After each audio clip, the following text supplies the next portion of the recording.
BG5 is a more advanced human design study. It's the more business-focused realm of the human design system. So if you're not familiar with the topic of BG5 in general, this is not going to help you get caught up to speed by any means. This is going to seem very non sequitur and perhaps odd. So stop now, you will not get this time back.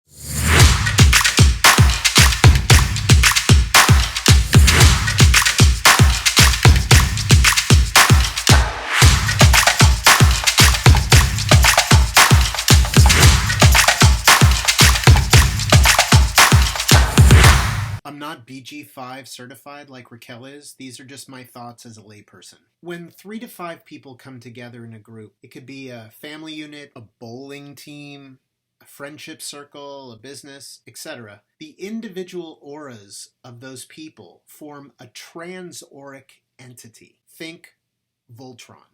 And yes, according to Ra, the originator of the system, it's an entity in a sci-fi sort of way. And as such, that Penta only recognizes 12 specific gates. And if you don't have any of those gates, the Penta is less interested in you and your insights. So you tend to get sidelined. Because when you're in a Penta configuration, which again automatically becomes a Penta when you're in a grouping of 3 to 5 people, and your non-Penta gates get basically neutered, and all the Penta really cares about or is influential is this. It's conditioning you to be a cog in the wheel of that Penta construction. You lose your individuality to a great degree. It's a homogenizing force. You ever notice that sort of thing happening? It's that it just takes what it needs and discards the rest. Comment below if you've experienced losing yourself in a group or didn't feel seen, particularly if you don't have any of the following gates.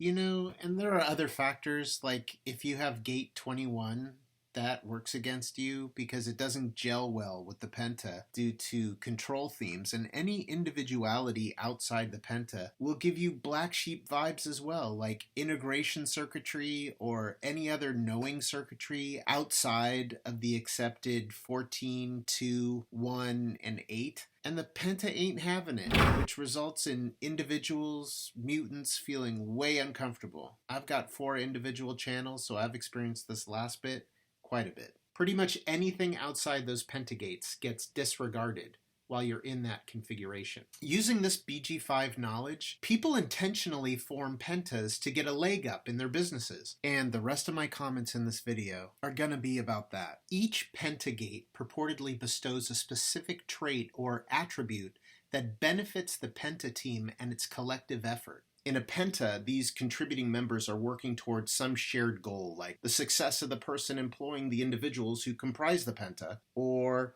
towards each other's collective success if they all have an equal interest in the outcome, like they're all partners in the same company. Like imagine an entrepreneur who hires a VA or a project manager, a copywriter, and a Facebook ad expert. That would be a Penta right there, and a complete Penta at that. When you're in a Penta, your aura is contributing its benefits to the Penta partners.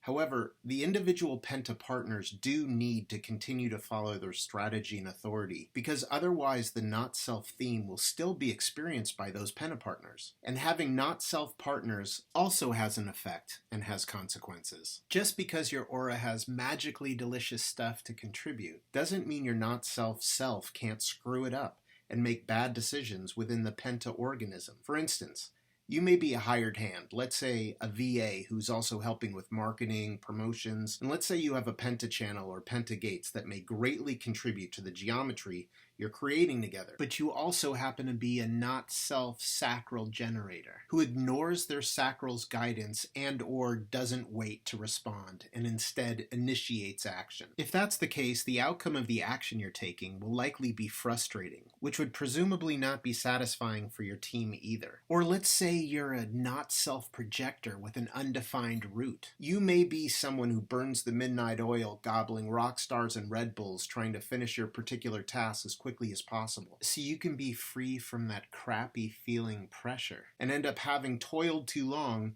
reach near or sheer exhaustion, unable to move. And by your not working correctly for yourself, you end up not being able to deliver the right stuff at the right time, and the team suffers because the timeline gets thrown off, or some other less than ideal consequence surfaces. Or, let's say you made it through those ridiculously long hours of effort and finished your ambitious endeavor, but it goes virtually unnoticed, and you aren't recognized for how clever you were. Your idea was brilliant. It was just the timing that sucked. But it results in your results being tired and flat. Following your aura strategy and inner authority leads you to having successful outcomes, and those outcomes, particularly if they're related to the work you're doing for the Penta, of course contribute or affect the Penta collective. And obviously when you do better, your team does better. So yes, your Penta attributes provide additional superpowers to your team, and that's the idea, but those superpowers don't erase the influence of your other positive and negative contributions. I suspect that this insight will greatly affect whether the Penta group's efforts lead to success or otherwise. Just say no